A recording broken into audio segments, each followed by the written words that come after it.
മക്കളെ, welcome back to Xylem learning. It's me Rima miss ആണ്.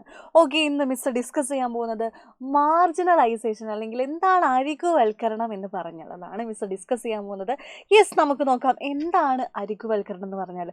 തുല്യ പരിഗണന ലഭിക്കാതെ അല്ലേ, നമുക്ക് എല്ലായിടത്തും എന്താണ് ഒരേപോലെ പരിഗണന ലഭിക്കേണ്ടവർക്ക് എന്താണ് തുല്യ പരിഗണന ലഭിക്കേണ്ട ഇടങ്ങളിൽ ചില വിഭാഗം ആളുകളെ മാറ്റി നിർത്തുന്ന പ്രക്രിയയാണ് നമ്മൾ മാർജിനലൈസേഷൻ അല്ലെങ്കിൽ അരികുവൽക്കരണം എന്ന് വിളിക്കുന്നത് അല്ലേ. അതായത് marginalization is the process of excluding some groups from the place where they deserve equal consideration. അതായത് ഈക്വൽ കൺസിഡറേഷൻ കിട്ടേണ്ട ചില സ്ഥലങ്ങളിൽ എന്താണ് ചില വിഭാഗം ആളുകളെ, ചില ഗ്രൂപ്പ്സിനെ എന്താണ് മാറ്റി നിർത്തുന്നുണ്ട് അല്ലേ.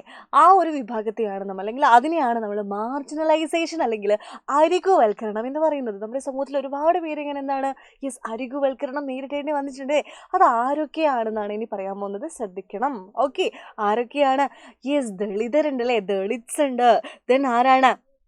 സ്ത്രീകളുണ്ട്, ട്രാൻസ്ജെൻഡേഴ്സ് ഉണ്ട്. ട്രാൻസ്ജെൻഡേഴ്സ് അല്ലേ നമ്മുടെ സമൂഹത്തിലെ ട്രാൻസ്ജെൻഡേഴ്സ് ഉണ്ട്. ദെൻ ന്യൂനപക്ഷങ്ങൾ എന്ന് പറയുമ്പോൾ മൈനോറിറ്റീസ്. ഓക്കെ, മൈനോറിറ്റീസ് ഉണ്ട്. റെഫ്യൂജീസ്, നമ്മുടെ ഇങ്ങോട്ടേക്ക് വരുന്ന അഭയാർത്ഥികൾ. ദെൻ ദാരിദ്ര്യം നേരിടുന്ന ഫേസിങ് പോവേർട്ടി, അതായത് നമ്മുടെ സമൂഹത്തിലുള്ള ദാരിദ്ര്യം നേരിടുന്ന ആളുകൾ.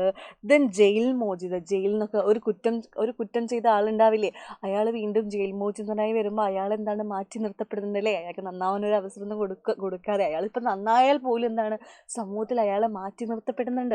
ദെൻ ഭിന്നശേഷിക്കാർ, ഡിസേബിലിറ്റി ഉള്ള ആളുകൾ, ഇവരൊക്കെ എന്താണ് സമൂഹത്തിൽ എന്താണ് മാർജിനലൈസേഷൻ അല്ലെങ്കിൽ അരികുവൽക്കരണം ഫേസ് ചെയ്യുന്ന ആളുകളാണ്. അപ്പോൾ നിങ്ങൾ എന്തായാലും ഇത് അറിഞ്ഞിരിക്കണം, ഇത് പഠിച്ചു വെക്കണം, എന്താണ് മാർജിനലൈസേഷൻ അല്ലെങ്കിൽ അരികുവൽക്കരണം എന്താണെന്നുള്ളത്. ഓക്കെ, അപ്പോൾ ഇതേപോലത്തെ കുഞ്ഞു കുഞ്ഞു വീഡിയോസ് ആയിട്ട് മിസ് ഇനിയും വരുന്നതായിരിക്കും. ബൈ.